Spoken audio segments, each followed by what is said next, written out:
ओम शांति। विके भाई बहनों, आज बाप दादा की नेक्स्ट अव्यक्तवाणी पे चर्चा करेंगे हम। तो नेक्स्ट के इस टॉपिक में हम बाप दादा की 26 जून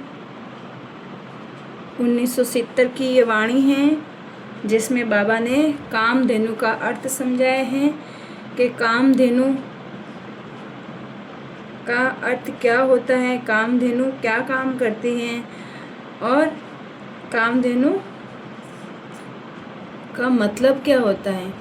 तो हम इस वाणी में समझेंगे। बाबा ने बताया, आइए। बाबा ने बोला कि अपने को साक्षात्कार मूर्त समझती हो, मूर्ति के पास किस लिए जाते हैं।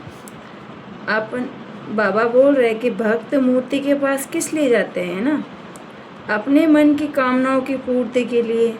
भक्त भी तो अपने मन की कामनाओं को पूरा करने के लिए तो वो मूर्ति के पास जाते हैं ना। तो बाबा हम बच्चों को ऐसे मूर्त कामधेनु का रूप देकर समझाना चाहते हैं कि कामधेनु कितनी पवित्र है ना। तो बाप बोल रहे हैं कि अपनी कामनाओं की पूर्ति करने के लिए हम मूर्ति के पास जाते हैं। तो ऐसे साक्षात्कार मूर्त बने हो जो कोई भी आत्मा में किसी भी प्रकार की कामना हो उसकी पूर्ति कर सको। बाबा बोल रहे हैं कि भक्ति मार्ग में कोई भी आत्मा होती है और उसके मन में कोई भी प्रकार की कामना होती है उसको पूरा कर सके, ऐसी कामधेनु हो। बाबा हम बच्चों को बोल रहे हैं कि ऐसी कामधेनु हो, अल्पकाल की कामनाएं नहीं, सदा काल की कामनाएं पूरी कर सकती हो। कामधेनु किसको कहा जाता है? बाबा ने यहाँ पे कामधेनु माताओं को कहा है।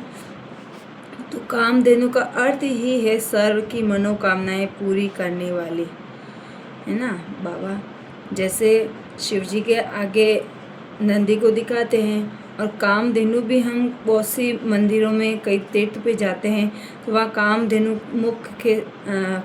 के मुख से जो गाय होती है उसके मुख से पानी निकलता हुआ दिख रहा है। तो वो किसका यादगार है? वो हम माताओं का यादगार है।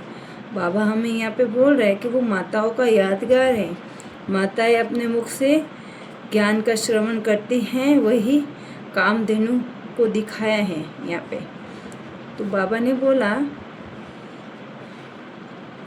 कि सर्व की मनोकामना पूरी करने वाले, जिसकी अपनी सर्व कामनाएं पूरी होगी वही औरों की कामनाएं पूरी कर सकेगी ना। सदैव यही लक्ष्य रखो कि हमको सर्व की कामनाएं पूर्ण करने वाली मूर्ति बनना है।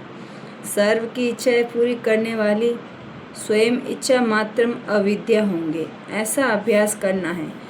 प्राप्ति स्वरूप बनने से तो औरों को प्राप्ति करा सकते हो।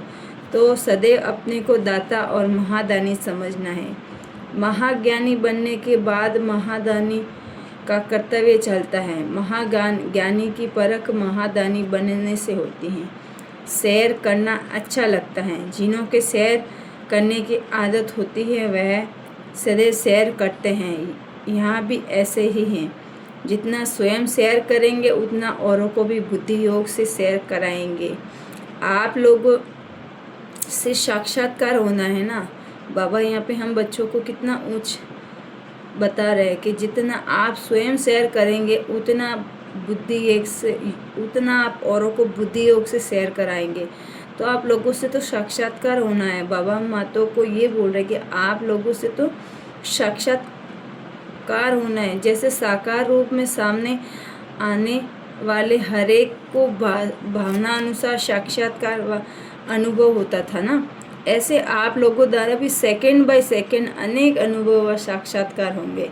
ऐसे दर्शनीय मूर्त व साक्षात्कार मूर्त तब बनेंगे जब अव्यक्त आकृति रूप दिखाएंगे। कोई भी सामने आए तो उसे शरीर न दिखाई दे, सूक्ष्म वतन में प्रकाशमय रूप दिखाई दे। सिर्फ मस्तक की लाइट नहीं, लेकिन सारे शरीर द्वारा लाइट के साक्षात्कार होंगे।